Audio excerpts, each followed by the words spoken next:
Bismillahirrahmanirrahim. Assalamualaikum warahmatullahi wabarakatuh. Perkenalkan, nama saya Rifkiati Nur Fauzi. Saya adalah seorang mahasiswi di Institut Agama Islam Az-Zaitun Indonesia. Sekarang saya sedang menjalankan semester 4 program studi Hukum Ekonomi Syariah. Pada kesempatan kali ini, saya akan menjelaskan salah satu mata kuliah ilmu mantik yang berjudul Qiyas Iqtironi dengan dosen pembimbing Ustadz Muhammad Hashim Fanirin, SPDI, MAPD. Baik, sekarang kita akan masuk materi tentang qiyas. Lebih tepatnya qiyas Iqtironi. Nah, karena qiyas Iqtironi itu ada di bagian dari qiyas itu sendiri, maka sebelum itu kita harus mengenal lebih dalam dulu apa itu qiyas. Nah, oke, kita lihat. Jadi, qiyas itu adalah ucapan atau kata yang tersusun dari dua atau beberapa qodiyah. Manakala qodiyah-qodiyah itu benar, maka akan muncul darinya qodiyah tersebut benar.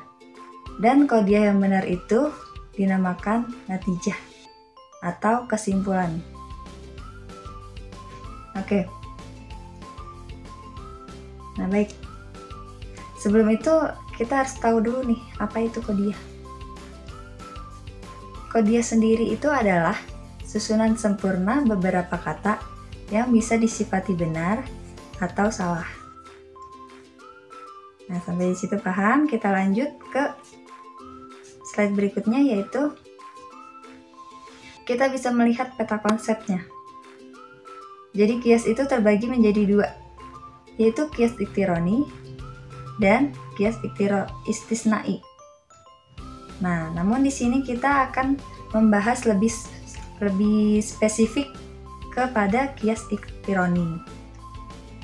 Jadi qiyas Iqtironi itu dibagi menjadi dua macam, yaitu qiyas Iqtironi hamli dan qiyas Iqtironi syarti.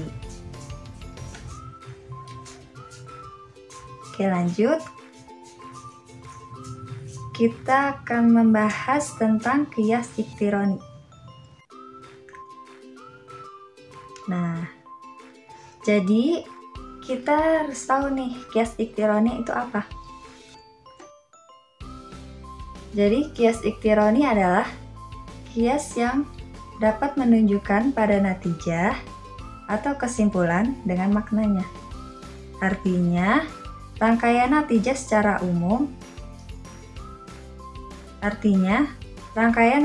secara utuh tidak ditemukan pada dua muqaddimahnya, karena maudu dan mahmul natijah berada secara terpisah pada keduanya. Jadi, kita jika ingin membuat sebuah kesimpulan, maka kita harus menggabungkan dari muqaddimah pertama dan kedua, atau kalimat yang pertama atau yang kedua itu, sehingga menjadi sebuah kesimpulan. Oke, biar lebih jelasnya kita bisa melihat contoh berikutnya. Nah, di sini ada 3 kalimat. Jadi kalimat pertama bisa kita sebut sebagai qodiyah pertama, yang kedua sebagai qodiyah kedua, dan yang ketiga sebagai natijah atau kesimpulannya. Oke, bisa kita lihat seperti contohnya, embun itu air. Setiap air menguap jika dipanaskan. Jadi embun menguap jika dipanaskan. Nah, berarti kita kalimat pertama dan kedua kita ambil nih kesimpulannya, sehingga bisa menghasilkan sebuah natijah. Embun itu air, maka kita ambil embunnya. Setiap air menguap jika dipanaskan, itu adalah sebuah predikat. Jadi embun menguap jika dipanaskan adalah natijahnya atau kesimpulannya. Contoh kedua yaitu, bisa kita lihat lagi ya. Sebagian kalimat itu adalah fi'il. sebagian fiil itu wajib ada fa'ilnya. Nah, kita ambil nih kesimpulannya. Jadi sebagian kalimat itu wajib ada fa'ilnya. Nah, ini kalian bisa lihat ya, biru-birunya. Kita gabungkan kalimat tersebut sehingga menjadi sebuah kesimpulan. Nah, kita lanjut lagi, yaitu qiyas iktironi dibagi menjadi dua, yaitu qiyas iktironi hamli dan qiyas iktironi syarti. Nah, yang pertama kita bahas qiyas iktironi hamli. Apa itu qiyas iktironi hamli? Jadi, qiyas iktironi hamli adalah qiyas yang dalam keputusannya tersusun dari qodiyah hamliyah saja.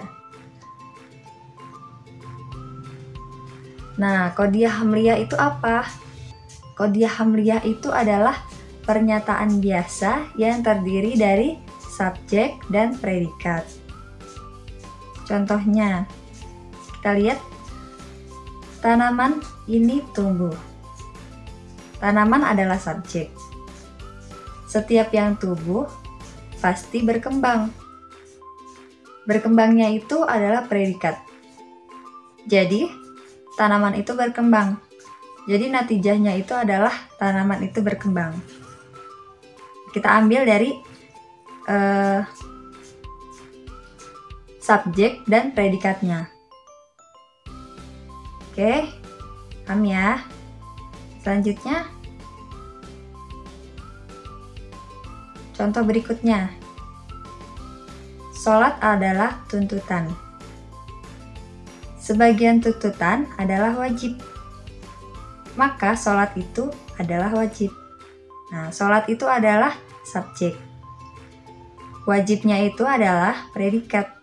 Maka kita ambil kesimpulannya, maka sholat itu adalah wajib. Seperti itu. Untuk qiyas iktironi syarti, kita lanjut lagi. Qiyas iktironi syarti. Qiyas iktironi syarti adalah qiyas yang dalam keputusannya tersusun dari qodiyah hamliyah dan syartiyah.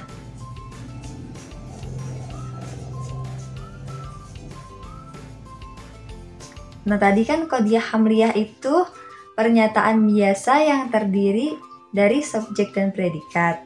Sedangkan qodiyah syartiyah itu mengikat dua qodiyah atau lebih menjadi satu dengan adat syarat. Nah, qiyas yang menggunakan adat syarat itu seperti contohnya jika, apabila, bila, sesuatu, ada kala, kapan, dan lain-lain. Oke, kita lihat contohnya, yaitu segala sesuatu yang berubah adalah baru. Tiap-tiap yang baru pasti ada yang menciptakan.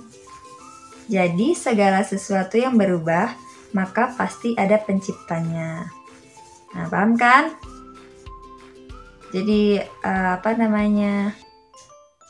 kita ambil dari qodiyah hamliyahnya, yaitu predikat, namun ada qodiyah syartiyahnya. Sehingga kita ambil kesimpulan, yaitu segala sesuatu yang berubah maka pasti ada penciptanya. Kemudian kita lihat contoh lagi selanjutnya. Segala sesuatu yang hilang adalah pergi. Tiap-tiap yang pergi pasti ada yang meninggalkan. Jadi segala sesuatu yang hilang maka pasti ada yang meninggalkannya. Nah, jadi tetap kalimat pertama adalah qodiyah pertama, kalimat kedua adalah qodiyah kedua, dan yang kalimat ketiga adalah kesimpulannya. Jadi di situ ada qodiyah hamliyah sebagai subjek, dan ada sesuatunya, yaitu qodiyah syartiyah. Kemudian kalimat keduanya ada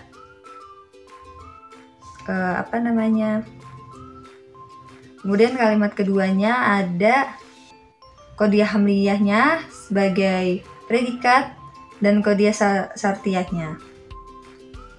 Kemudian kita ambil kesimpulannya, segala sesuatu yang hilang, maka pasti ada yang meninggalkannya. Sekian, terima kasih. Jadi pada intinya, kita bisa melihat sebuah dua qadiyah atau dua kalimat atau dua macam keputusan menjadi sebuah kesimpulan atau sebuah natijahnya.